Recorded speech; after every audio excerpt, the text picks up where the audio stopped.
বিদায়ী মুহূর্তে যা বলে অবসরের ঘোষণা দিলেন মুশফিকুর রহিম। প্রিয় দর্শক, বাংলাদেশ জাতীয় দলের ওয়ানডে ফরম্যাট থেকে নিজেকে সরিয়ে নিলেন মুশফিক, অবসর ঘোষণা দিলেন। আর অবসর ঘোষণায় মুশফিকুর রহিম বলেন, আসসালামু আলাইকুম ওয়া রাহমাতুল্লাহি ওয়া বারাকাতুহু। আমি আজ থেকে ওয়ানডে ফরম্যাট থেকে অবসর ঘোষণা করছি।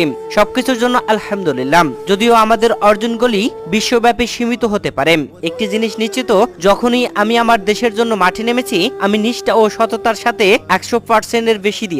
গত কয়েক সপ্তাহ আমার জন্য খুবই চ্যালেঞ্জিং ছিল এবং আমি বুঝতে পেরেছি যে এটাই আমার নিয়তি। এরপরে মুশফিকুর রহিম কোরআনের একটি আয়াত উল্লেখ করেছেন, যার অর্থ হচ্ছে তিনি যাকে ইচ্ছা সম্মান করেন এবং যাকে ইচ্ছা অপমানিত করেন। এরপরে মুশফিকুর রহিম আরো বলেন, মহান আল্লাহ তাআলা আমাদের ক্ষমা করুন এবং সবাইকে সৎ ঈমান দান করুন। সবশেষে আমি আমার পরিবার, বন্ধু বান্ধব এবং আমার ভক্তদের গভীরভাবে ধন্যবাদ জানাতে চাই, যাদের জন্য আমি গত 19 বছর ধরে ক্রিকেট খেলেছি। জাযাকাল্লাহ খাইর।